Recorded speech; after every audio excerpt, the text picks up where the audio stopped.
welcome to Into Suffolk's pre-arrival webinar on off-campus housing. I'm Rachel Emelock, your student engagement and leadership specialist. I'm one of your non-academic advisors. So I work in the student experience department at Into Suffolk and Boston University. So let's go. And let me share my screen.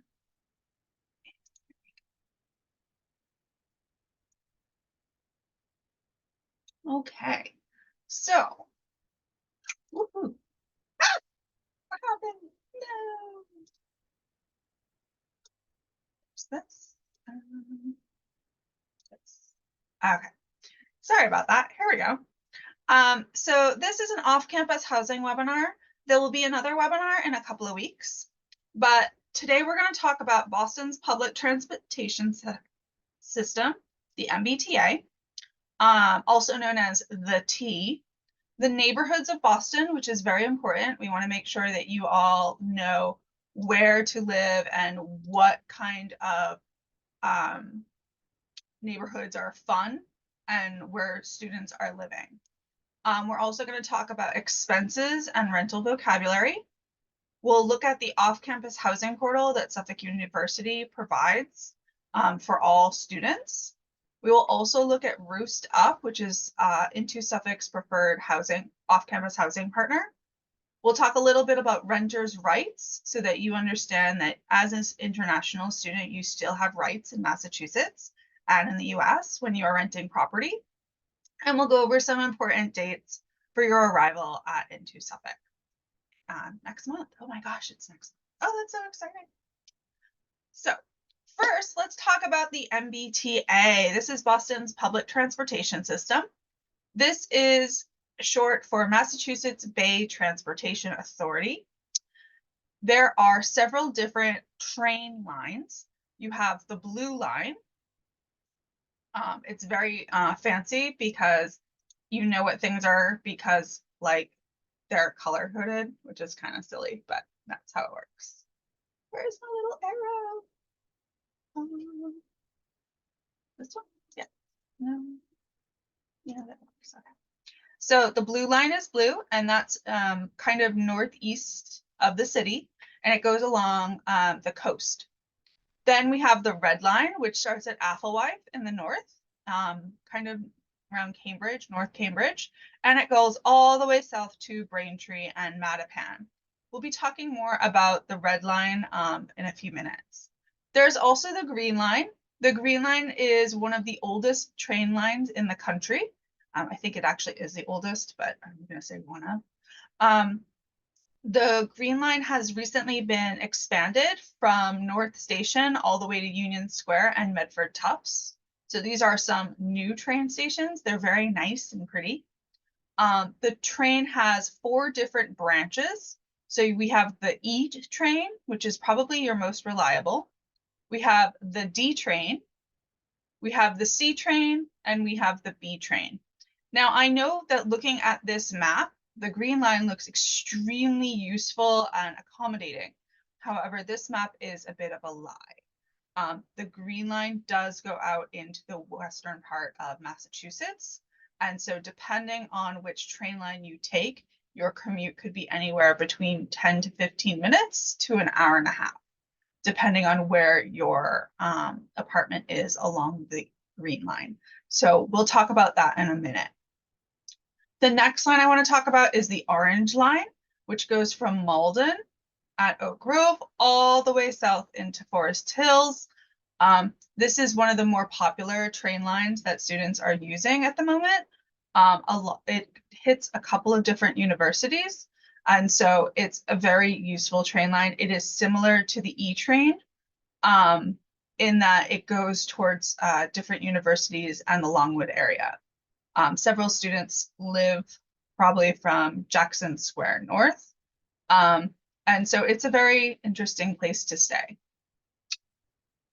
Only other line I wanted to talk about. Oh, there's my little spotlight thing. Cool. Then we have the Silver Line, and this is the Silver Line. There are several different branches of the Silver Line. Excuse me. So we have the S3, which goes into Chelsea and East Boston, the SL1, Silver Line 1 train, which goes to the airport. We also have Silver Line 2, which goes towards Seaport. And then you have the 4 and 5, which go down into Dorchester and Nubian Square. Now, the Silver Line is actually extended buses. It's not really a train, but it is somewhat convenient, especially if you're trying to get to Seaport or the airport. I don't particularly care for it myself, but it's not bad. It's a pretty decent public transportation system.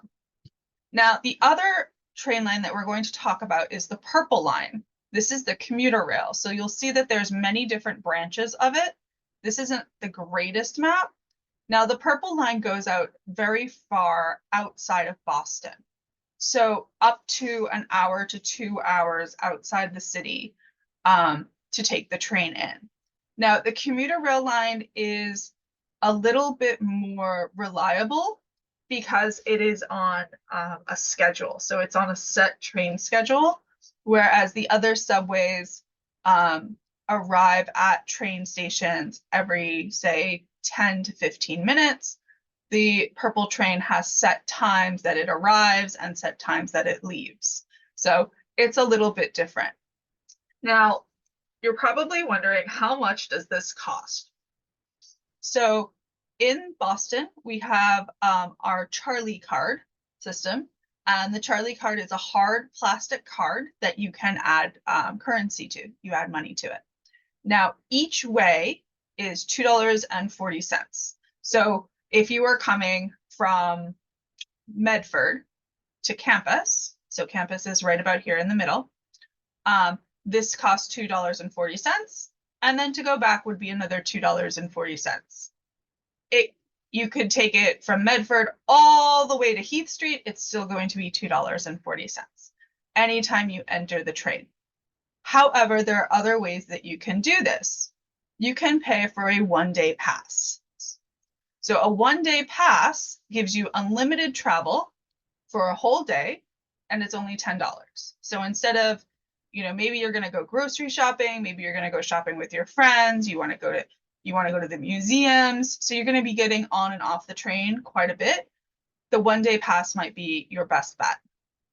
If you know that you're going to have a busy week with courses and shopping and museums, and maybe you're going to go to a show, a 7-day pass is also probably very useful because it's as many times as you want to use it within a 7-day period. Now, the other option is a monthly pass. I do not recommend that you get a monthly pass until your second month in Boston.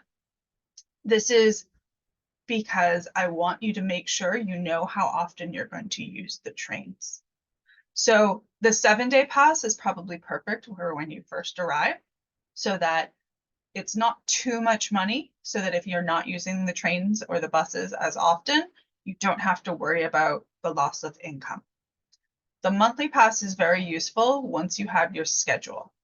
The only thing you have to be careful about with the monthly pass is that if you buy a monthly pass today, which is April 3rd, the pass is extinguished on April 30th.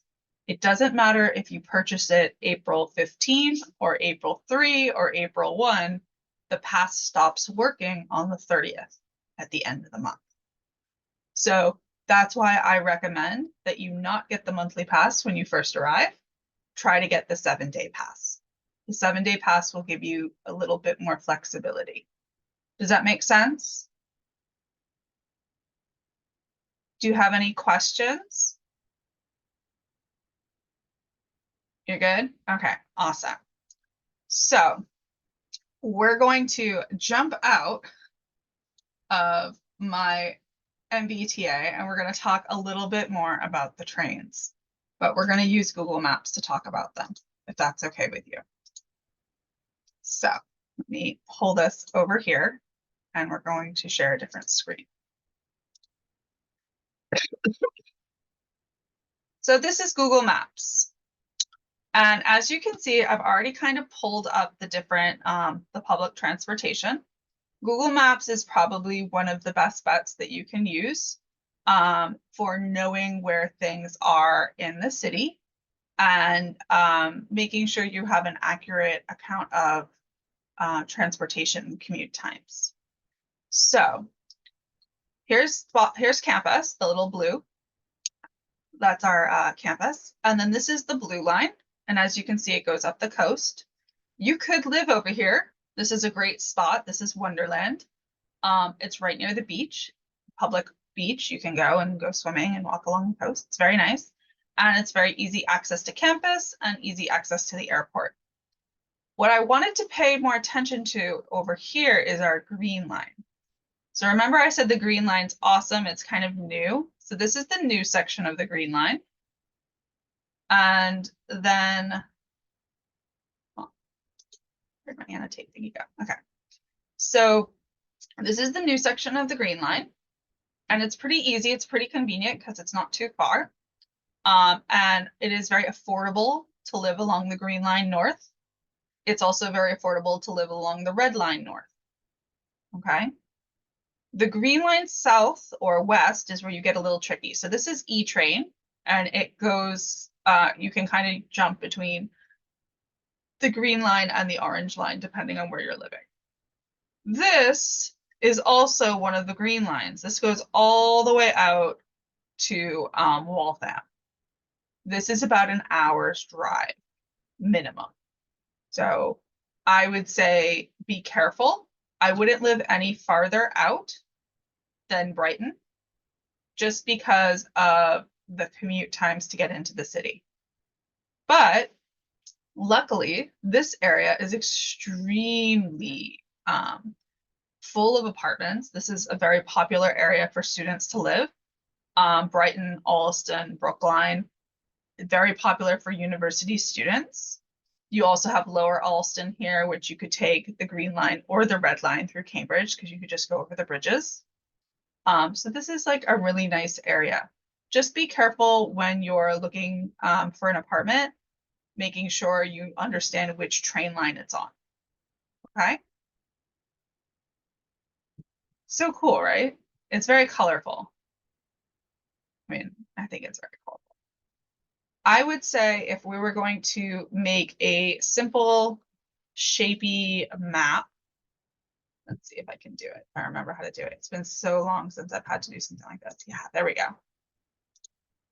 So I would say, if you're going to do this, I would say, that is not what I wanted to do, but that's okay.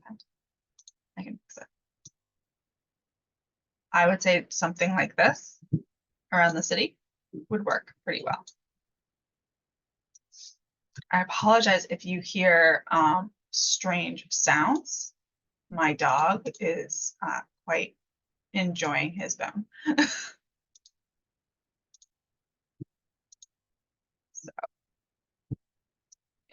So I would say this is a pretty good range to look at to make sure that you're not too far out of the city. Can you see that? The yellow circle? Feel free to take a screenshot if you'd like. I'm totally okay with it. Yeah. All right. Woohoo! So the next thing I wanted to show you is the actual MBTA website. Sorry, let me kill my circle. So this is the MBTA website. And one of the interesting things that you can use for it is you can see the subway lines, which is the same map as the PowerPoint. But there's also this thing up at the top called the trip planner. So if you have an idea of where you want to live, you can type in your apartment. So let's say you live at 24 Hudson Street, Boston, Mass. And you want to get to 73 Tremont, Boston, Mass. Okay. This is campus, that's why I picked it. Okay. So you can get trip suggestions and it will tell you how to get there. So there's a bus or you could walk. And there's a couple different options for you to take. You could take the orange line. You can take an orange line and a bus. And if you pull down, it even tells you how much it will cost. And it's not bad, right? Pretty easy. So that's one bus that you could do. You can walk and then take the bus if you really wanted to. So you have a couple of different options. So the trip planner is pretty useful when you're trying to decide which apartment is best for you and how long it will take, because it will tell you how long it takes up here. Okay. So that's one of the ways that you can use this website. The website is actually in our Zoom, so I wouldn't worry about it too much. It's in our PowerPoint, so you will be able to see it. Do you have any questions about MBTA?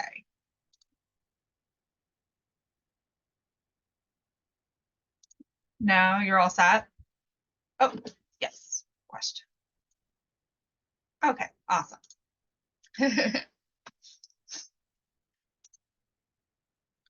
So let's talk a little bit about these neighborhoods, because I know I was saying Cambridge and Medford and different things. So this is the neighborhoods of Boston.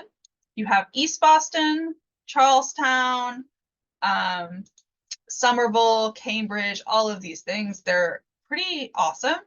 The ones that are highlighted over here are with the underline. These are the most popular where our Suffolk University students really live.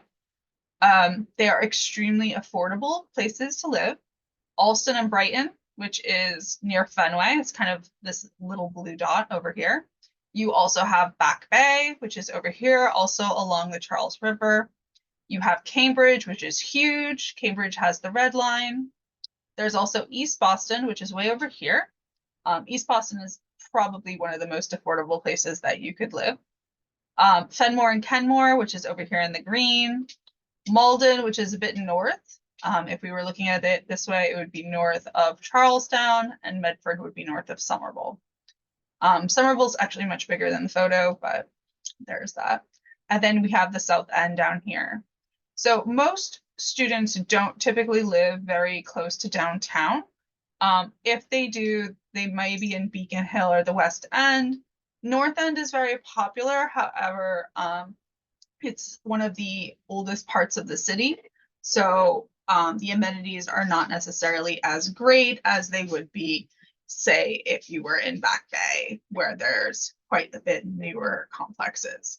The South End also has a lot of new apartment buildings, which have a lot of amenities, and they're really building it up. So it's a nice option. So. And then we have our fancy Suffolk University neighborhood guide, which, did I put that on?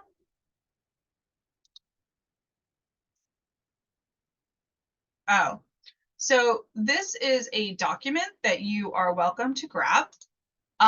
It does have different neighborhood guides for you to access, and make sure that you're aware of how much each neighborhood costs. So it has the average pricing for different apartments.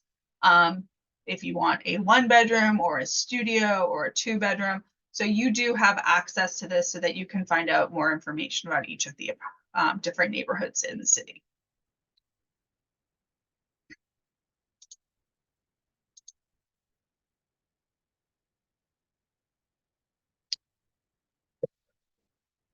So for average expenses in Boston and around the city, a 1-bedroom apartment is very different from a studio apartment. A 1-bedroom apartment has a bedroom and a kitchen that are separated. So there are typically 3 rooms in this type of a unit: the bedroom, the kitchen or living room, and then a separate bathroom. So that's a 1-bedroom apartment. A 1-bedroom apartment in downtown Boston averages at $3,000, $3,700. And that is paid each month. to your landlord. That does not include utilities. Utilities meaning your heat, your gas or electricity, your air conditioning, your internet. It will be an additional $100 to $150 to $200 just each month. So when you see these prices, they're actually up to $200 more for utilities, mainly because it does get very cold in the winter and very hot in the summer. I think you'll be fine in the summer, but it does get very hot. So as you can see, an apartment in East Boston is much cheaper, and it does drop. So 2,600 to 2,900. It's a much bigger difference between East Boston and Boston. Now, Fenway is a little strange. So Fenway, for a 1-bedroom, it can be very expensive, as you can see. However, there are not a lot of 1-bedrooms in Fenway, which is why it's so expensive for a 1-bedroom. Most people who live in Fenway have a few roommates. I have had friends for many years who lived in Fenway. They went to different universities in the city, and they shared their apartments. We have a few former Intu students who were living in Fenway, and they shared their apartment. So they had a 3-bedroom apartment for almost the same price, which is a lot cheaper than you can split the costs. So if it's a 3-bedroom for $4,000, each person pays a little over $1,000. Whereas if it's a 1-bedroom and it's $4,000, it's a bit more expensive. Studio apartments are different than 1-bedrooms. Studios are just one large room with a bathroom. So typically a studio will have no separation between the bedroom and the kitchen. There's no doors, there's no walls. It's just a giant room and then a separate room for the bathroom that would be having at least a shower, toilet, and sink. Okay. So as you can see, the price points are much cheaper between the 1-bedrooms and the studios. Now, some apartments will say utilities included, some will not. So that's something that you're going to have to ask when you're looking at apartments. Okay.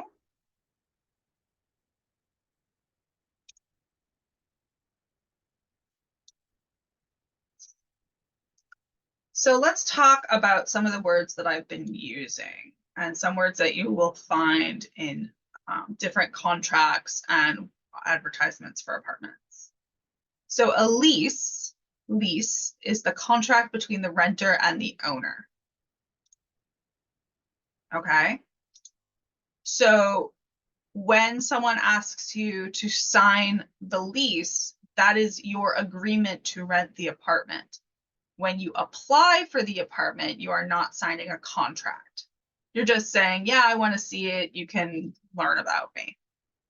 Utilities are the electricity, heat, internet, all of the things that make your apartment a home, and they are not always included. Sometimes they are, or sometimes heat will be included, but not electricity. It is very unusual to have the internet included, and you should be aware that you will have to create your own account to purchase internet. And I can help you do that once you have your apartment. So don't worry so much about that. That's pretty easy. Furnished, meaning that there is furniture in the apartment before you move in. Furniture is not always included in your lease. So if it is a furnished apartment, it has furniture. It has like a bed, desk, etc. If it is unfurnished, you have to purchase those items. So it means when you move in, there's nothing in the apartment. Now, in the US, we have roommates. Roommates are similar to a flatmate or a housemate.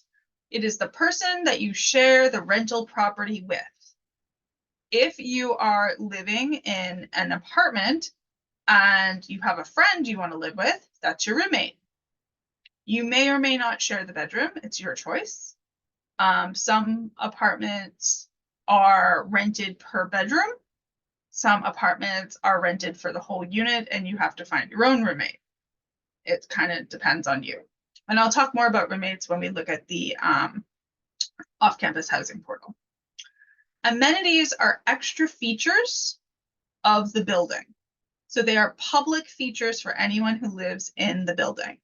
Amenities include gym, parking, public laundry, etc. So depending on what kind of a building you move into, you could have really expensive amenities such as a gym or a pool, or simple amenities such as parking or laundry in the basement. Amenities are usually common areas. Common areas are areas that are available for anyone who lives in the building. So a common area would not be private. It would not be where you want to leave your laptop. I wouldn't leave my things in my common area unless you know everyone who lives in your building. Common areas can also be where you can find your mail. So it kind of just depends on the type of building you are renting. Vacancy means that the unit is empty. So if you are looking at an apartment building and they say they have a vacancy, that means they have an open apartment. Occupancy is a little different. If a unit is occupied, it means that a person lives there. Occupancy means how many people are legally allowed to live in the apartment. So sometimes a studio will have a 2-person occupancy limit. Same with a 1-bedroom. A 2-bedroom might have a 4-person occupancy limit because there can be 2 people per bedroom. So occupancy just means how many people are allowed to live in the property. The lease term is the amount of time that you and the landlord or you and the owner have agreed for the time of the lease. So a lease term is typically 1 year in Massachusetts. So when you sign up for a lease, you're typically just having it for the whole year. You're not doing like a 6-month or a semester lease. There are different places that you can have a flexible lease where it's, you can change the lease or cancel the lease at any time. However, be careful and make sure that before you sign the lease, you bring it to Into and we will help you look at it to make sure that it's, good. There's also something called a sublease, which is very similar to the lease. What a sublease means is that the original renter is not living there, but they're still responsible for the rent. They're still responsible for the fees. So they are asking someone else to take on their lease. This is very common in the summer when students go home for the summer. So if you see something that says sublet or sublease, it means that there's probably furniture there, but someone has been living there and they are anticipating returning to the apartment at the end of the term of their sublease. So they're just looking for someone to live there temporarily. Does that make sense?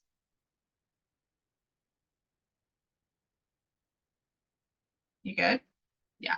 Sublease is a little strange. Subleases can be for up to a year. Most of the time they're for like 2 or 3 months.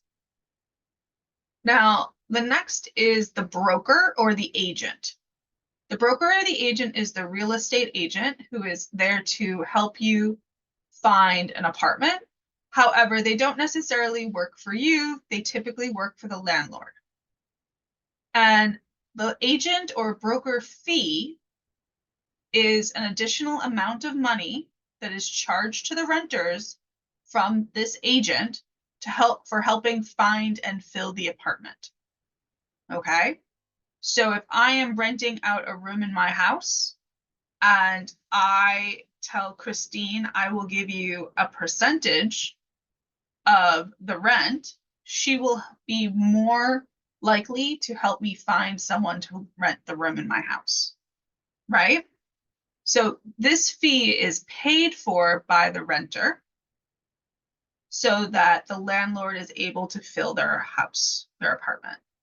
It can be a percentage or equal to 1 month's rent.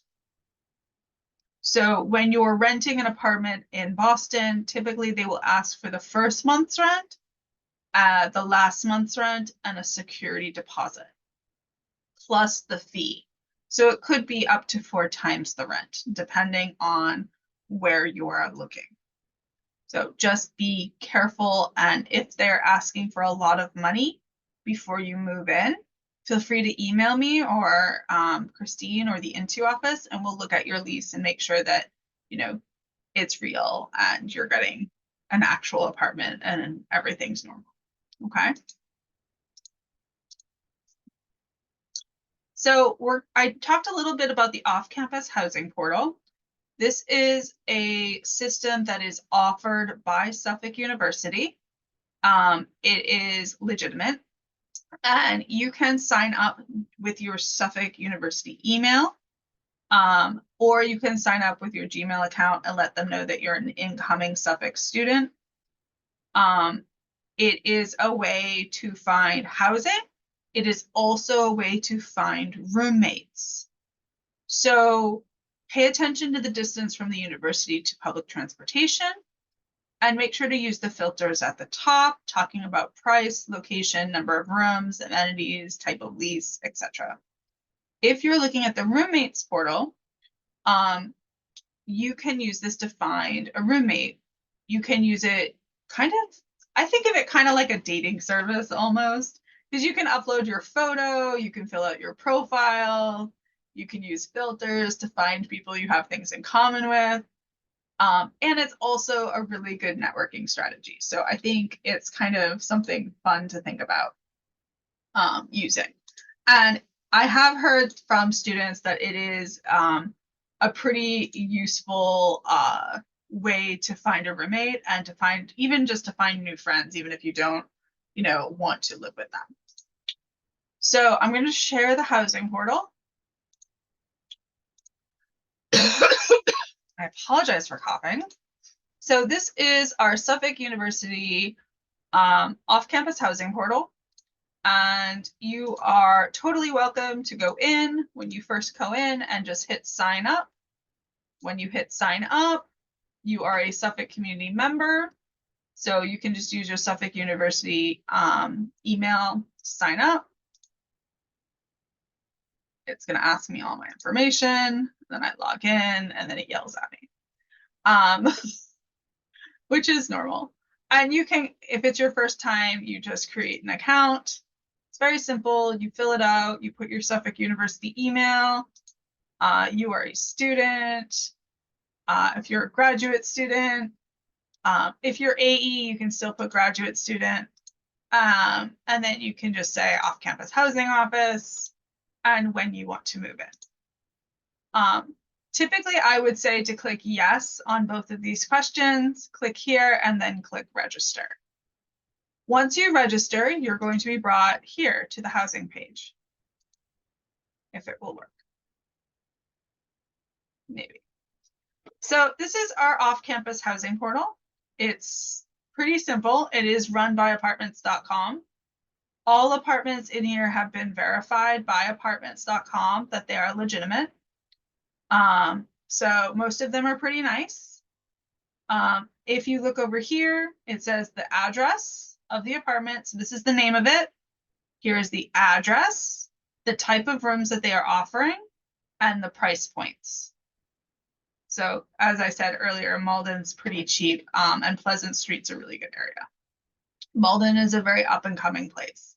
Now it says it's 5 miles to Suffolk, but there is a train station right at Pleasant Street. So I wouldn't worry too much. Maybe 15-20 minute train ride into the city. So what you can do over here is you can choose what neighborhoods you want to live in. If you don't know what neighborhoods, that's fine, but maybe you know what price you want. So let's say you don't want to spend anything more than $2,000 and you want to have your own bedroom. You don't care how many bathrooms you have. You want the entire unit. and you know, you don't really care. Flexible lease is fine. Summer sublet is fine. And you want it to be, you know, you want to have air conditioning because it's going to be hot soon. And you hit done. So we have 4 rooms. We have this place in Warren, on Warren Street. And it looks pretty nice. Nothing crazy. I always like to look to see what the bathrooms look like. That's a personal preference. And it says it is a private room and a private bathroom in a shared 2-bedroom apartment. Okay. So, but they have no broker fee, which is great. And they have a couple of different other options depending on your price point. Not terrible. Now, I know you see this phone number and you're like, oh my God, call the phone. Don't call them. When you're using the housing portal, you have to sign in and you have to send them an email to prove that you're a real person. Okay? If you don't send them an email, they will not get back to you. Okay? I know that's so strange, but that's just how they work. All right? So that's one of our options. Another option is a little bit closer to campus. So campus is right here. The first one is down here. This one's over here in Back Bay. This is pretty nice. This is pretty decent. Back Bay. It's very nice. Very nice area. It's a small room. It's coming furnished. Free utilities, free internet, furnished room, and free laundry. Wow. It's not terrible. A little bit older. It's not bad. How much is it? Oh, it's quite cheaper. Quite cheaper. Yeah.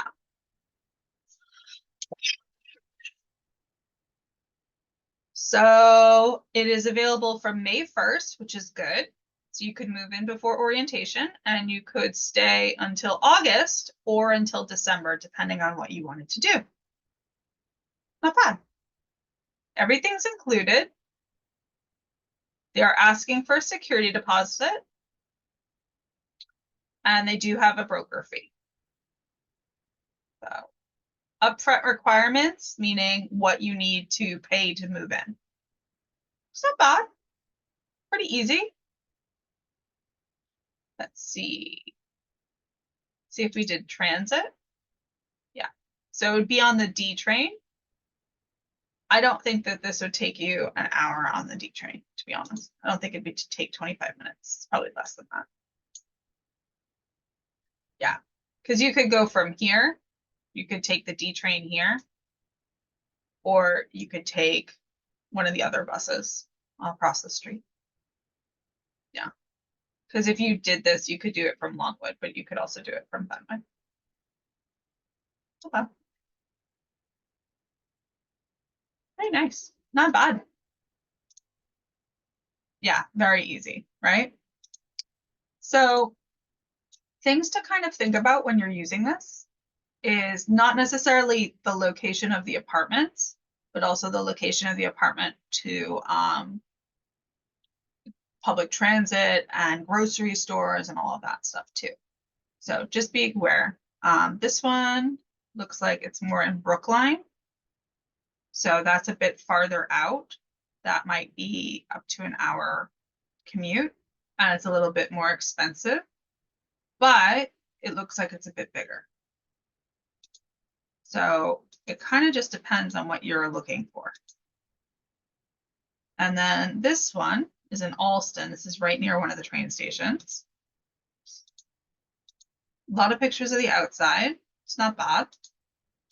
It has parking, which doesn't really matter, but it's okay. Not terrible. Good, a lot of light. It's clean. So different options, and you can always play with the top part as much as you want.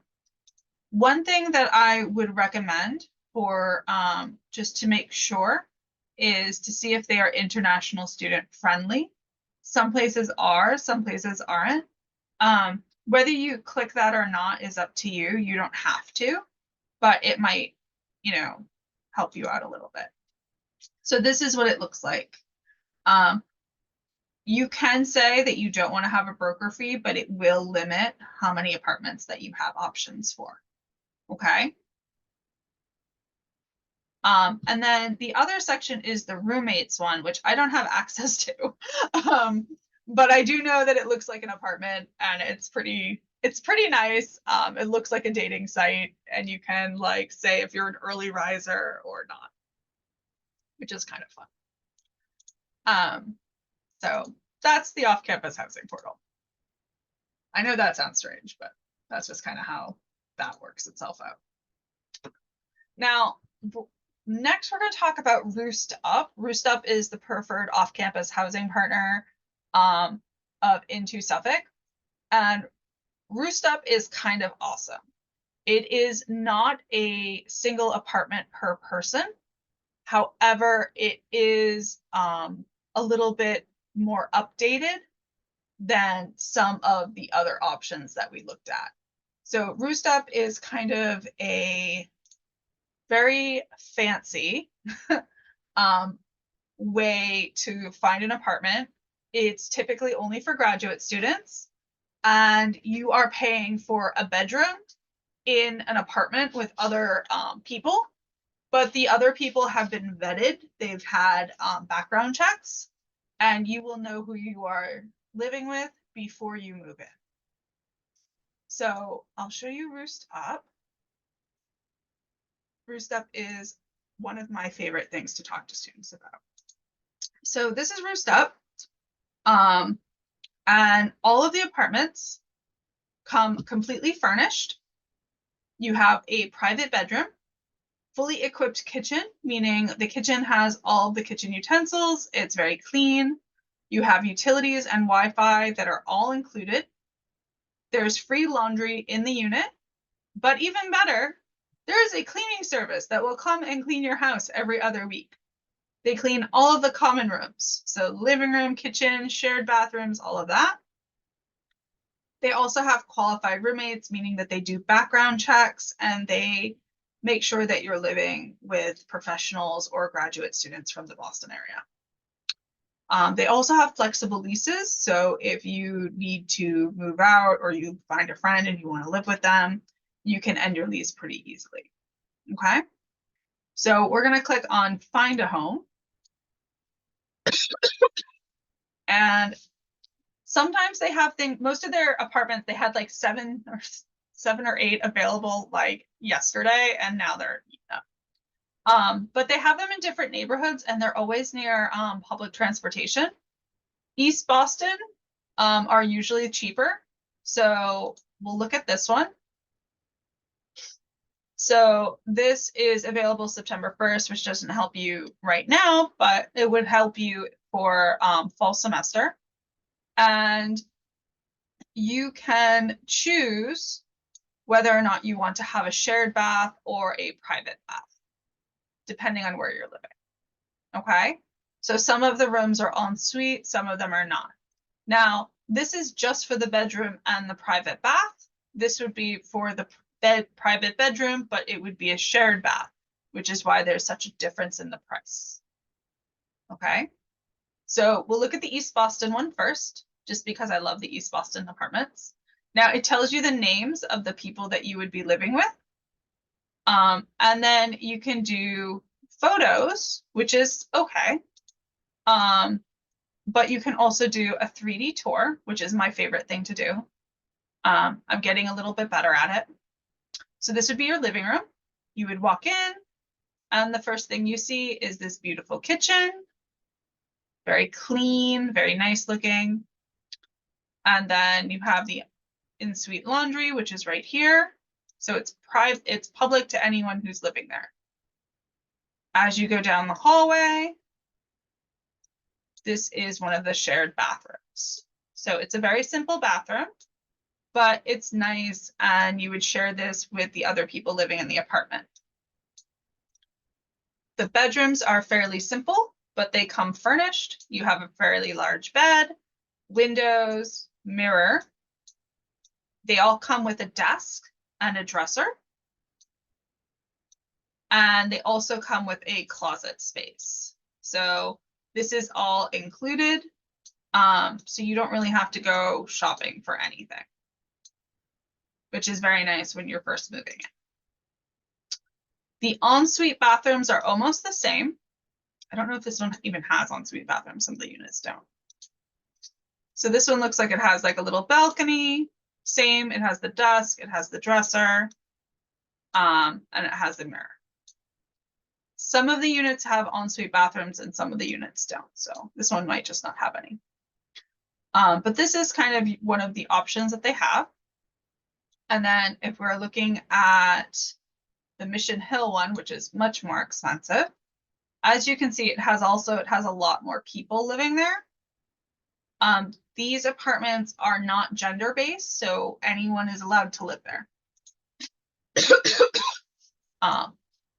But if we go into the 3D tour, we can see one of the ensuite bathrooms. So this is your living room. As you can see, it's a much bigger apartment. And then if we go down the hallway, more. Oh my goodness. It has a deck here, which is very nice. So some outdoor space. I believe the last bedroom is the one that had the ensuite. Yeah. So this one is much bigger. It comes with its own television. You have your own thermostat in the bedroom. And then this would be your smaller bathroom that would be an ensuite. So this is in Mission Hill. This is a very affluent area. I don't necessarily recommend it for your first time living out here. It's kind of far. But there's nothing bad about it. It's very nice. I typically tell students to stay more towards the East Boston area just because pricing, but whatever you'd like to look at. If you are interested in renting one of the roof-top rooms, it's pretty simple. You click the book a virtual tour, and you just fill out the day that you want to do it. It's not a big deal. You pick the time and fill out your information. And then down here where it says, please share anything that will help us prepare for our meeting, just say, I am an Into Suffolk student. That's it. Okay. And then you schedule the event.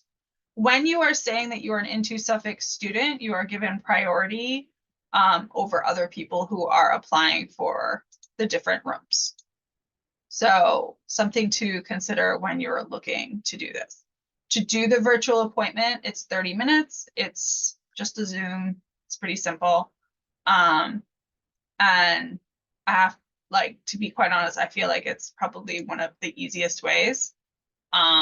We work with this company very often, so if you have questions, they're very attentive and they will get back to you very quickly, which is kind of nice. You don't have to worry about, not knowing what's going on. And you also have me, and I know the owner, and I can just be like, hi, my student's trying to get this apartment and they're not hearing back from you. Can you help them? And they're usually very, very quick to it. So something to think about.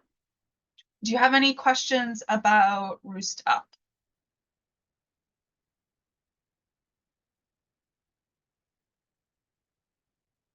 Now you're good? Awesome.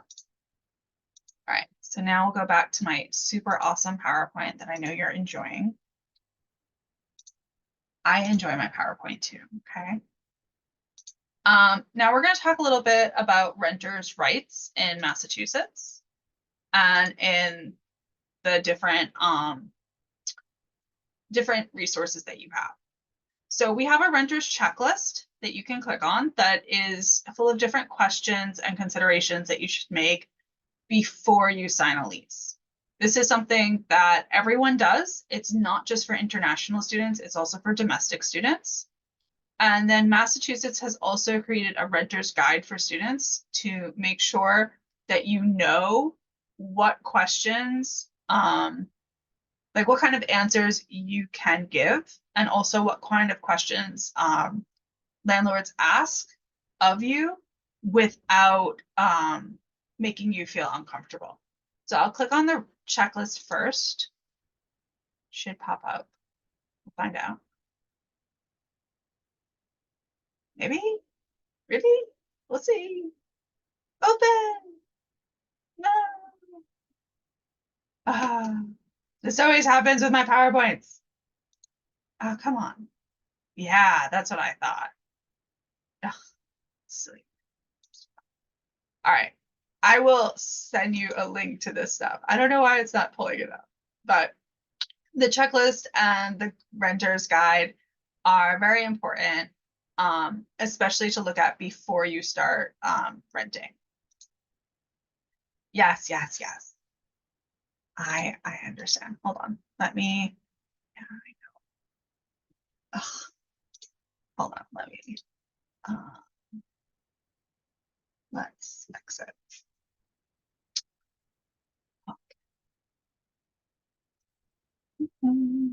Let me pull it up.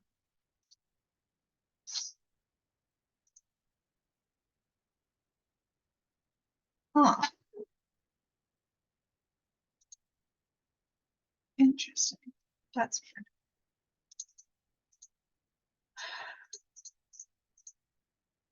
Give me 1 second.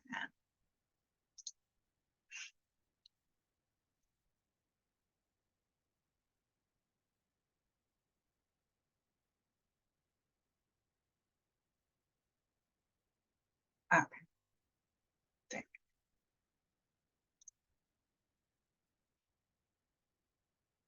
So this is the checklist. So things to read for, making sure that you understand. So this is different things for you to check for the resident checklist. Okay. So there are different questions that you need to ask and think about when you are looking for an apartment. Okay. So not only about how much is the rent, but are they going to charge you if there's going to be a late rent payment? How many times can they increase rent during the lease? How much notice or how many days do you have to give them notice if you want to end the lease early? How do you get a refund for your security deposit? Who pays for the water, the sewage, the garbage? When is garbage pickup? Those kind of questions. Who do you call if you need something repaired for maintenance for the building? And are there any specific rules or quiet hours for the property? Cleaning fees and pets, things like that. You also need to think about if the building has a security system. Does the smoke alarm work? What happens if you lose your keys?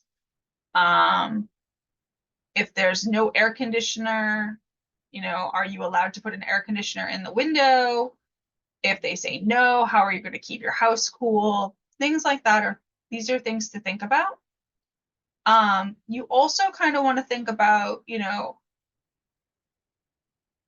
what are you looking at? So when you look at your front door, how do you get in? What does the lock system look like? When you see it, open the refrigerator, see if the refrigerator is clean. Does it smell okay? Does it not smell very good? Does it seem like it was cleaned when you moved in? If you're moving in and it's not, what should you do? Do the windows lock? Is there a doorbell? How do you know when a guest comes? Things like that. Okay. So you could take this and you can totally print this out so that you have access to it when you're looking for an apartment. And I'll send you the link in an email after this so that you have access to it. Okay. And then the other link, and I don't know why my links aren't working. I apologize in advance. Oh, it's because they're documents. That's okay. And then the other item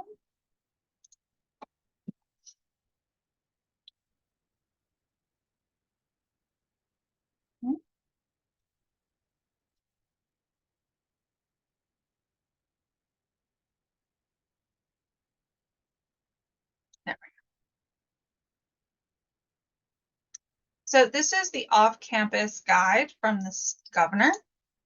So it's different things to think about and knowing your rights. So before you sign the lease, you want to make sure that you want the apartment and make sure that you can afford not only the apartment, but any of the utilities. And then at the bottom here, it's different information about rental agreements. So, but when you move in, the landlord has 30 days for you to sign your lease. And they have to include the name and telephone numbers of the people who are supposed to care and maintain the property, and the owner, and the amount of security deposit, and when they will return that. The landlord cannot keep your security deposit unless there's something wrong with your apartment.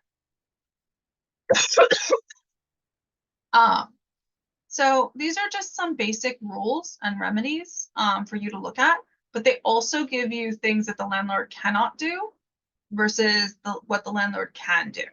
So like the landlord, if the landlord doesn't, make any repairs of the apartment, you are allowed to withhold payment for these. But this is just kind of a lot of legal stuff. The most important thing over here is this phone number. If you have questions or concerns about, living off campus, or let's say your landlord asks you something and you think it's a little weird or unusual, you can ask me, but you could also call this phone number. Okay. So.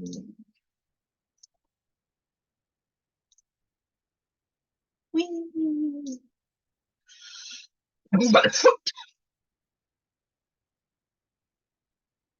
All right. So.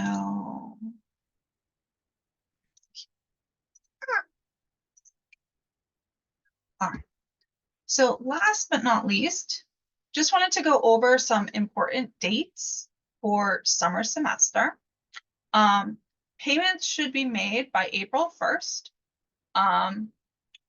April 1st is the due date for summer payments to be made. So for your fees, if you haven't made the payments yet, please make them as soon as possible. If you have any questions about that, you can send an email to into@suffolk.edu and we'll send that over to our finance team. The next Into Suffolk Germany webinar is on April 17th. This is an overall welcome to Into and talking about different aspects of your checklist and things to do before you arrive in Boston.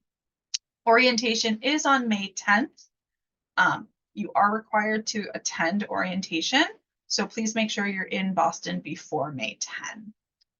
And you will get your course schedule, so any questions you have about classes or your program will be answered at orientation on the 10th.